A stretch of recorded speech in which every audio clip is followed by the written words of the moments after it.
우리 온 교회 성도가 2025년부터 매일 성경으로 함께 하나님 말씀을 보고 있습니다. 토요일자 본문인데요. 성도님들 염동 설안에 주님을 찾아 나왔는데요.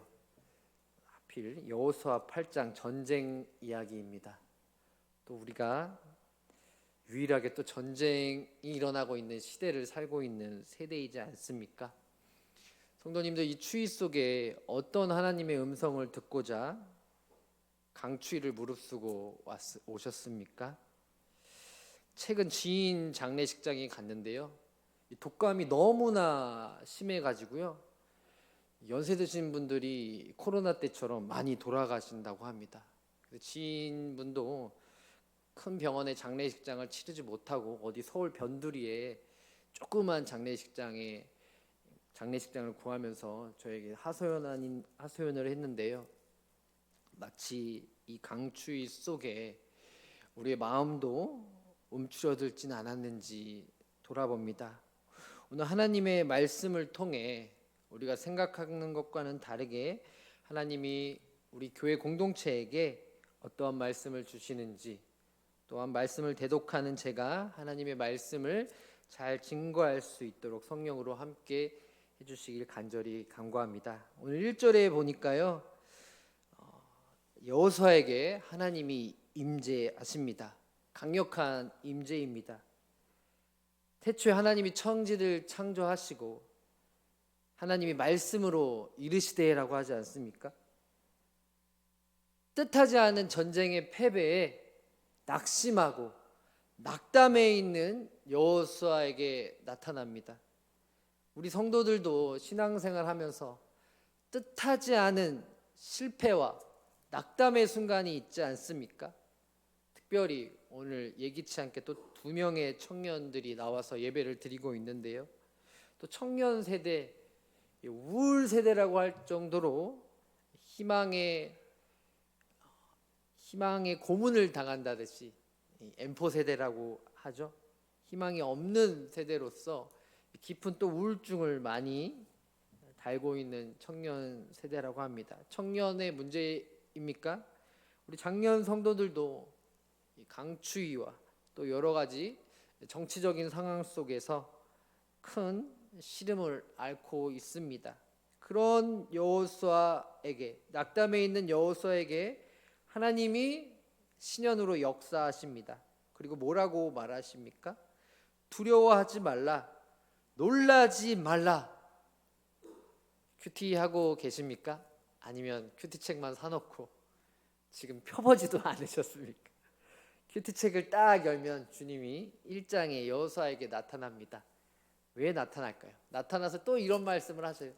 두려워 말라, 놀라지 말라. 요즘 부교육자도 한 명 더 안 구해지고 또 고생하는 저의 모습을 보면서 성도님들 한 명씩 오셔서 아이고 고생이 많습니다 하는데요, 사실 담임 목사님과 저랑 비교하자면 담임 목사님에 비해 저는 제 개인적으로는요 100분의 1도 안 힘든 것 같은 느낌이 듭니다. 왜냐하면요, 이 최전방에 서 있는 사람과 모든 것을 짊어진 사람과 후자에서 그를 서포트하는 사람의 심리적인 부담은요, 제가 비유한 100대 1이라고 할 정도일까요? 천지 차이입니다. 연초라서 전도회 회장 안 한다고 제가 교우 수첩하면서 막 구역장들 바뀌고 막 이러는데요, 구역장과 전도회장과 그냥 구역원과 전도회원과 남전도회 회장과 총여전도회 회장이 느낌이 다르지 않습니까? 부교육자도 똑같습니다. 부교육자와 담임 목사의 간격은요 정말 천지 차이입니다. 사실 제가 힘든 거는 힘든 것도 아닌 것 같습니다. 제가 왜 이 말씀을 드리자면요, 여호수아가 지금 후계자로 누구의 그 바톤을 이어받죠? 모세라는 사람을 바톤을 이어받습니다. 우리 성경에 나와서 모세가 그렇게 위대해 보이지 않는 것 같은데요, 모세는요 성도님들 홍해를 갈랐고요, 또 출애굽 보면은 하나님을 직접 대면한 자였습니다. 하나님을 대면하고 나니까 얼굴에 황금빛이 막 났었잖아요. 또 하나님 앞에서 십계명을 받았고요. 가는 곳마다 기적을 일으켰습니다. 홍해만 갈랐나요? 지팡이도 뱀이 이렇게 튀어나게 하고, 물로 치니까 물도 솟아나고, 여러 가지 사건들이 있지 않습니까? 레전드였다라는 것입니다.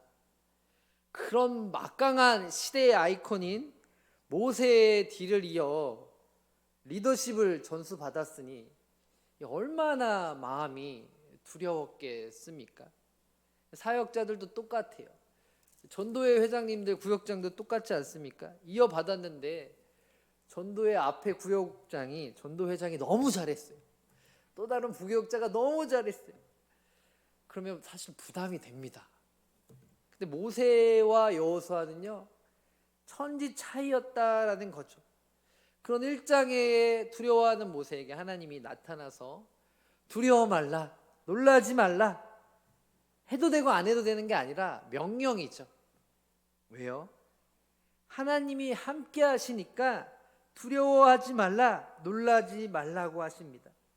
그리고 다 거느리고 일어나 아이로 올라가 보라라고 합니다.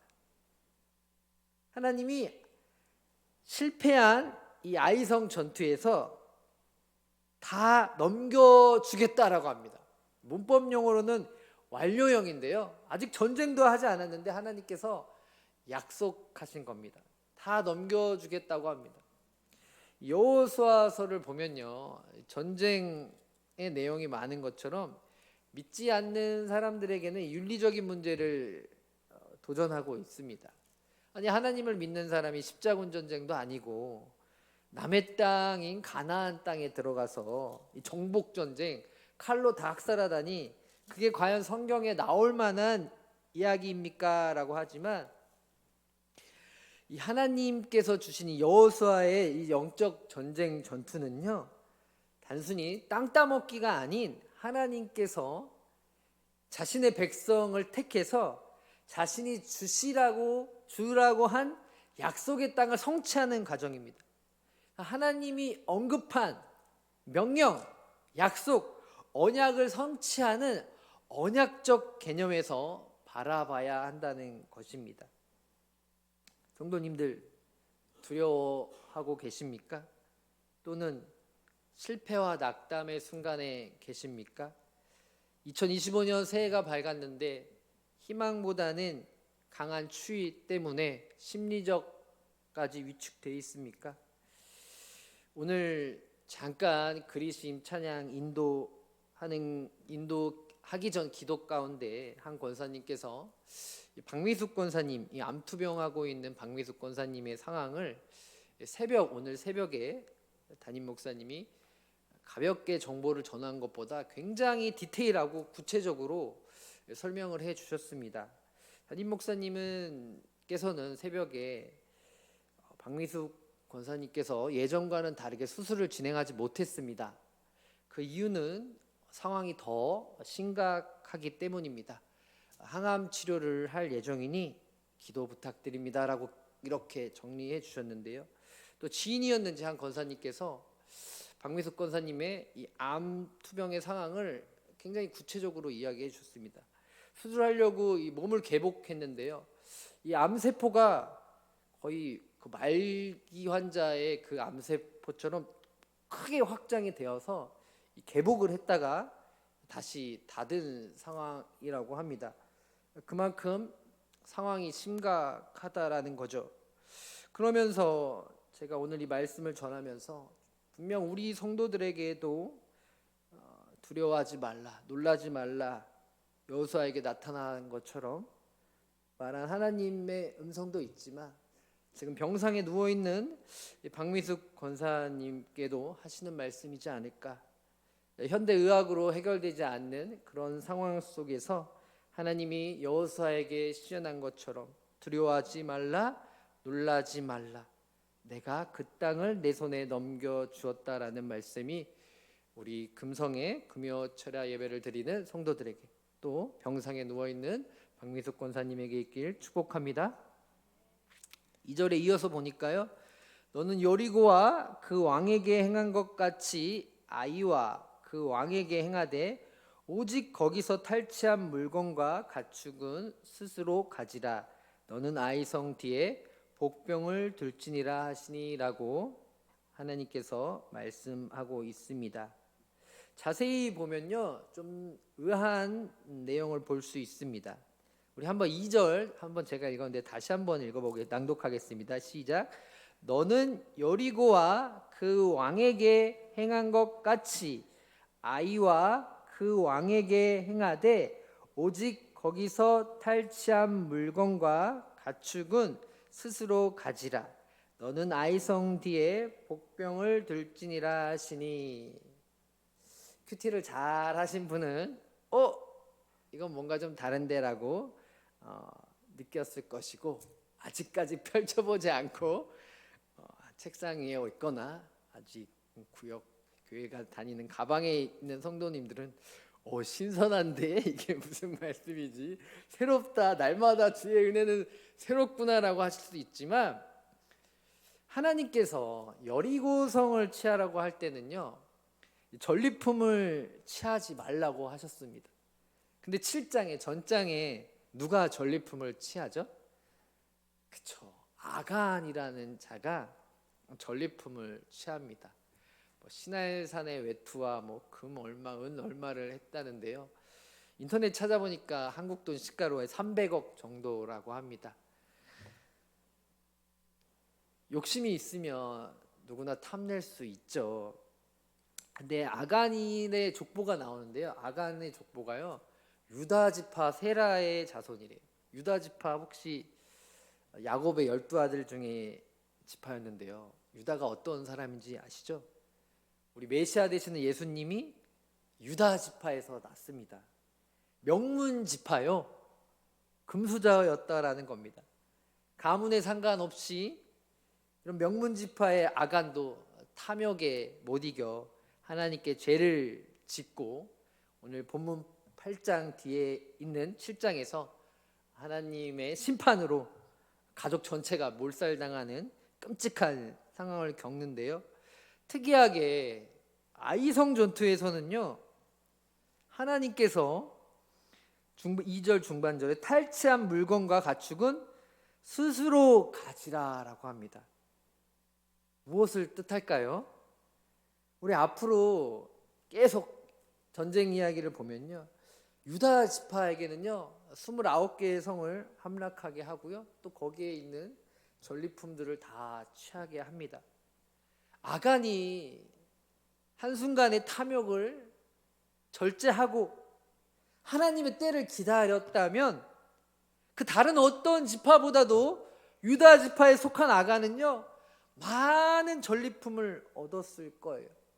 우리 성도님들도 기도할 때, 기도의 응답이 더딜 때, 낙심될 때, 뭔 기도가 소용이 있나 하면서 금요철야 예배도 때로는 추위 때문에 안 나오고, 수요 예배도 안 나오고 새벽 예배도 이제 부르짖지 않는 성도들이 많은 것 같은데요.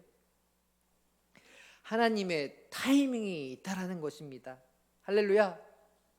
오늘 담임 목사님이 없어서 우리 김대감 목사님과 함께 단둘이 식사를 하는데, 또 김대감 목사님 또 저를 위로해 주시더라고요. 뭐라고 위로해 주셨을까요? 목사님, 때가 있습니다. 배우자의 때가 있으니 믿음으로 기다리십시오. 할렐루야. 성도님들, 때가 있습니다.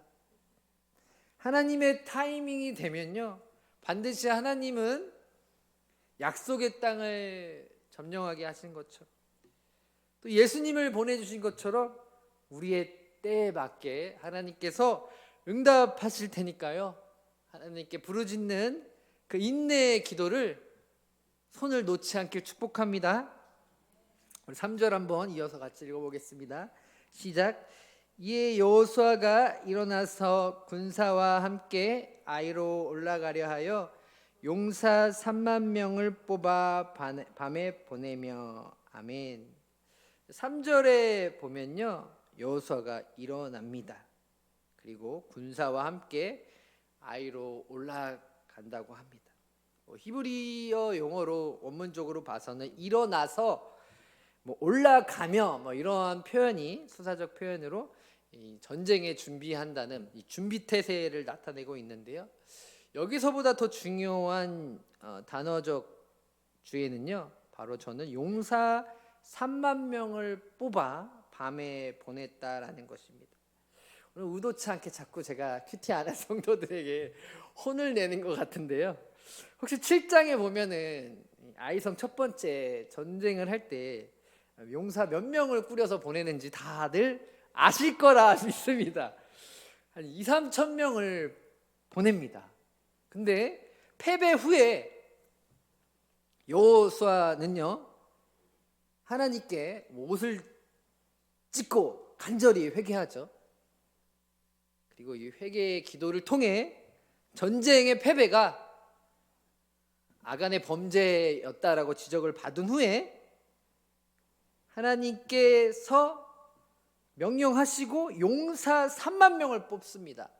사실 이 이스라엘 백성이요, 몇 명의 군대였는지 아십니까? 큰 종합경기장, 월드컵 경기장 보면요, 거기 한 2만 명이 수용이 됩니다. 이스라엘은요, 그 월드컵 경기장 한 30개 정도가 사람들이 수용할 수 있는 60만의 남자 장정만 데리고 있었습니다. 월드컵 경기장에서 와 함성 지르면 거기 있는 주변이 다 떠나갈 정도잖아요. 그 월드컵 경기장 한 30개가 있는 남자 60만이 있었는데요, 남녀를 다 합치면은 240만 정도 됐습니다. 또 재미나게도요, 이 아이성이 그렇게 병사가 없었는데 또 한글 성 이름으로 아이성이라고 되어 있지 않습니까? 병력으로 치자면은 이스라엘 군대가 훨씬 많았다라는 것입니다. 하지만 7장에 여호수아 장군이 정탐꾼을 보내자 정탐꾼들이 뭐라고 보고하죠? 장군님, 아이성은요 정말 성 이름처럼 아이밖에 없습니다. 가짜입니다. 너무 병력이 적고요, 우리가 가도 금방 점령할 수 있습니다라고 교만한 태도를 보입니다. 그저 여호수아도 그때 깨어있지 않아서 그런지 그래 그러면 가자 하면서 한 2, 3천의 병력만 투입을 하게 되죠. 하지만 회개하고 나서 여호수아는 2, 3천이 아니라 용사 3만 명을 보냅니다. 또 대낮이 아니라 밤에 보냅니다. 무엇을 뜻할까요? 하나님께 기도하고 여호수아 장군은 이제 교만하지 않습니다. 겸손하게 본인이 할 수 있는 부분, 이스라엘이 할 수 있는 부분은 최대한 노력을 하는 것입니다. 우리도 기도를 하면서 때로는 하나님이 다 해주실 거야, 하나님의 주권이 있지 않냐 하면서 넋놓고 있을 때가 있지 않습니까? 하지만 우리가 믿는 하나님은 요행의 하나님이 아닙니다. 상황과 다르게 우리가 아무것도 할 수 없을 때 역사하시는 하나님도 있지만요, 하나님은 요행을 바라는 성도들의 하나님이 아니십니다. 여호수아는 용사 3만 명을 뽑아 밤에 보냅니다. 그리고 그들에게 명령하여 이릅니다. 우리 4절 한번 읽어보겠습니다. 시작. 그들에게 명령하여 이르되 너희는 성읍 뒤로 가서 성읍을 향하여 매복하되 그 성읍에서 너무 멀리 하지 말고 다 스스로 준비하라. 아멘. 하나님께서는 구체적으로 여호수아에게 전략을 알려주셨습니다. 어떤 전략일까요? 매복하는 전략입니다. 사실 우리나라 역사에서도 큰 지대가 높았던 남한산성이라고 아시죠? 한때 청나라가 쳐들어와서 우리 조선 왕이 남한산성에서 피해 있었던 그런 역사적 상황도 있었는데요. 남한산성이 해발 400m라고 제가 정보를 찾아봤는데요, 아이성은 2배 높은 해발 800m라고 합니다. 천의 요새였다라는 거죠. 아무리 많은 군대가 가서 공격을 한다 해도 이 문빗장을 딱 잠고 나오지 않는다면 그때 그 상황 속에서는 정복하기 힘든 천의 요새였습니다. 그런 상황 속에서 하나님은 여호수아에게 전략을 주시는데요, 하나의 첫 번째 전략은요, 매복의 전략입니다. 두 번째는요, 우리 5절 읽어보겠습니다. 시작. 나와 나를 따르는 모든 백성은 다 성읍으로 가까이 가리니 그들이 처음과 같이 우리에게로 쳐 올라올 것이라. 그리할 때에 우리가 그들 앞에서 도망하며, 6절도 한번 읽어보겠습니다. 시작. 그들이 나와서 우리를 추격하며 이르기를 그들이 처음과 같이 우리 앞에서 도망한다 하고 우리의 유인을 받아 그 성읍에서 멀리 떠날 것이라. 우리가 그들 앞에서 도망하거든. 네, 한글로 읽어서 조금 이해가 안 가실 수도 있는데요, 매복한 이 병사들을 서쪽에 숨겨놓고요, 그리고 아이성 전면에 이스라엘의 또 용사들을 전면 배치합니다. 그리고 그 다음 내용은 이렇습니다. 이제 이스라엘 백성들이 아이성 백성들에게 공격하는 동시에 이 아이성 백성들이 모든 전투 병력들을 데리고 나와서 이스라엘 백성들을 쫓습니다. 그리고 이스라엘 백성들은 처음에 패배했던 것처럼 도망가는 척하면서 아이성의 백성들을 위인을 하게 되죠. 그리고 나서 아이성이 텅 비었을 때 매복 병사와 함께 처음에 도망가려고 했던 전력 부대가 함께 반격을 하면서 아이성을 점령하는 하나님께서 주신 전략적 전투였습니다. 이러한 상황 속에서 이스라엘 백성은요, 아이성을 함락합니다. 그리고 또 후반부에 보면 그 아이성에 함락한 이후 하나님께 예배를 드리고 감사를 드립니다. 우리는 전쟁이라는 어려운 순간 속에서 삶을 살아갈 때가 있습니다. 우리의 삶을 때로는 전쟁으로 표현하죠, 성도님들. 시간 전쟁, 돈 전쟁, 여러 가지 전쟁 속에 노출되어 있는 우리 성도들을 볼 수가 있습니다. 그러한 전쟁 속에서 성도님들은 어떤 준비를 하고 어떻게 대응을 하고 계십니까? 첫 번째, 성도가 전쟁에서 승리할 수 있는 비결은요, 기도라는 것을 꼭 잊지 말기 기억하시면 좋겠습니다. 여호수아는요, 충분히 이길 수 있는 아이성 전투에서 패배하자 하나님 앞에 나와 옷을 찢고 기도를 합니다. 그리고 하나님께 간절히 구하자 하나님께서 전쟁의 패배 원인을 알려줍니다. 아간의 범죄였잖아요. 오히려 아이성에게 첫 번째 패배한 것은 하나님께 감추어져 있는 것 같았을지 모르겠는데요, 하나님께서 기도를 하자 전쟁의 패배 원인을 알려주신 것처럼 신자는요, 세상에 어떤 방법도 있지만요, 하나님 앞에서 나와 기도할 때 우리가 보지 못하는 하나님의 차원의 문제 해결점을 보여주신다는 것입니다. 할렐루야. 많이 경험하지 않으셨습니까? 특별히 어려운 시국 속에, 또 어려운 한파 속에, 또 어려운 건강 상황에 놓인 우리 성도들 가운데 기도는 우리의 유일한 해결책이요 대안이라는 것을 이 밤에 깨닫길 축복합니다.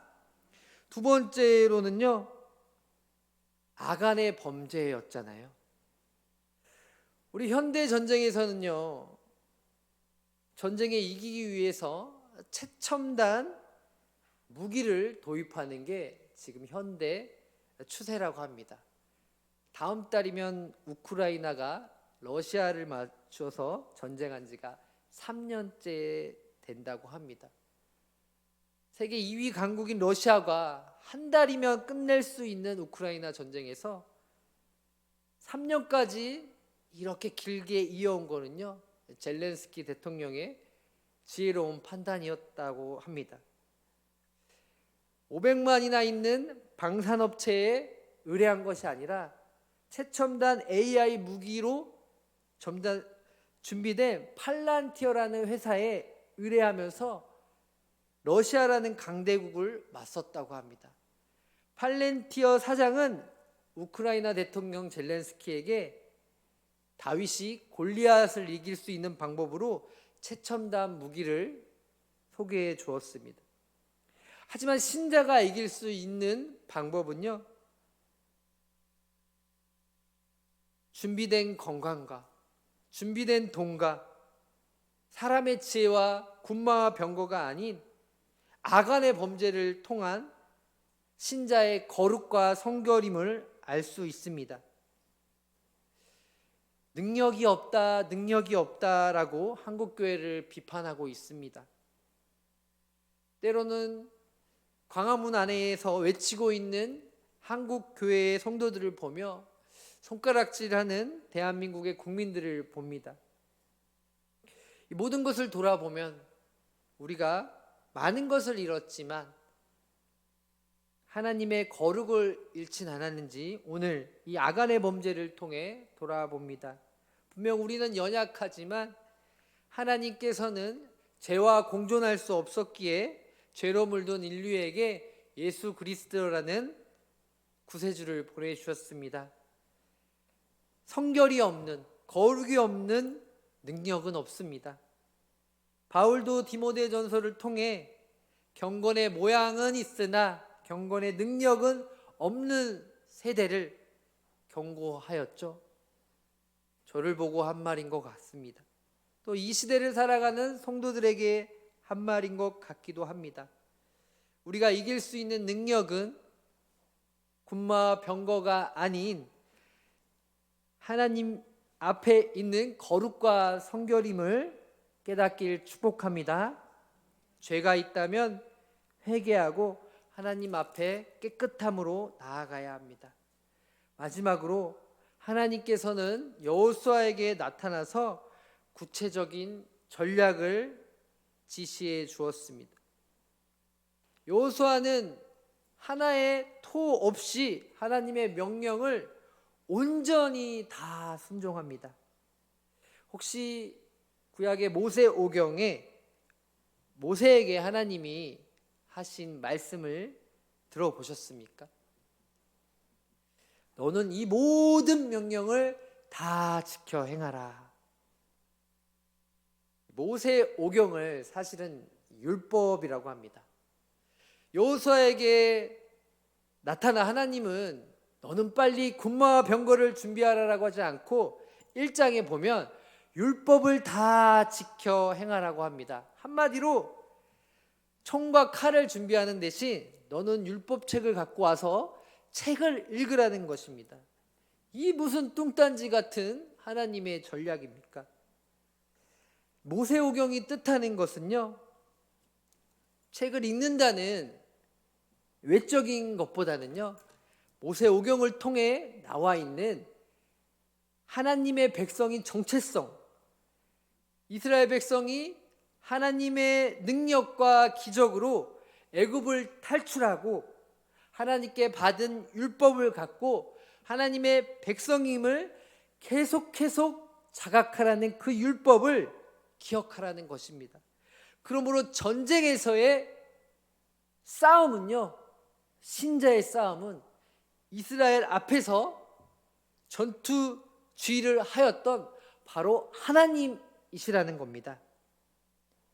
하나님을 믿고 하나님의 능력을 섬기기 위해서 신자가 해야 할 일은 모세가 하나님의 말씀을 다 지켜 행했던 것처럼 그의 수종자 모세가, 여호수아가 모세의 안수를 받고 후계자로서 이스라엘 백성을 이끌면서 승리로 이끌었던 비결은 모세처럼 하나님의 율법을, 하나님의 지시를 하나님의 음성을 다 지켜 순종했다라는 것입니다. 어디에 나옵니까? 10절 우리 한번 같이 읽어보겠습니다. 8장 10절 시작. 여호수아가 아침에 일찍이 일어나 백성을 점호하고 이스라엘 장로들과 더불어 백성 앞서 아이로 올라가매. 창세기에 보면요, 100세 때 아들을 준 아브라함에게 하나님이 나타나서 뚱딴지같이 이상한 말을 합니다. 너는 아들을 바쳐라. 이삭이 장난감도 아니고 보리 쌀 이삭 그 이삭도 아니고 100년 만에 얻은 정통성 있는 자신의 아들을 바치라고 합니다. 아브라함이 순종하죠. 그때 보면요, 아브라함이 아침 일찍 일어나 하나님의 말씀에 순종하기 위해 준비합니다. 오늘도 여호수아가 전략을 듣고 아침 일찍 일어나 백성을 조모합니다. 하나님의 말씀에 순종에 흐트럼 없이 맑고 집중력 있는 상태에서 하나님의 말씀에 순종하기 위해 아침에 일찍이 일어난다는 성경적 표현은요, 순종을 위한 다짐의 표현입니다. 그래서 그런지 한국교회가 새벽기도 아침 일찍 일어나서 부르짖지 않습니까? 예수님의 새벽 미명을 따라 기도했던 예수님의 본을 따른 것도 있지만요, 우리 권사님들 70대 80대 권사님들 한국전쟁과 60년 70년대 어려운 시기 때 우리가 붙잡을 수 없었지만 붙잡을 수 있었던 건 하나님밖에 없음을 알고 새벽 일찍이 나와 하나님께 기도하지 않았습니까? 그런 순종의 자세가 오늘 여호수아가 아침에 일찍이 일어나 백성을 점호하고 이스라엘 장로들과 더불어 백성 앞에서 아이로 올라가서 전투를 준비하는 장면입니다. 그리스도인의 승리는요, 기도. 또 뭐였죠? 순종. 마지막 거룩입니다. 오늘 이 세 가지 꼭 가져가시길 기도하겠습니다.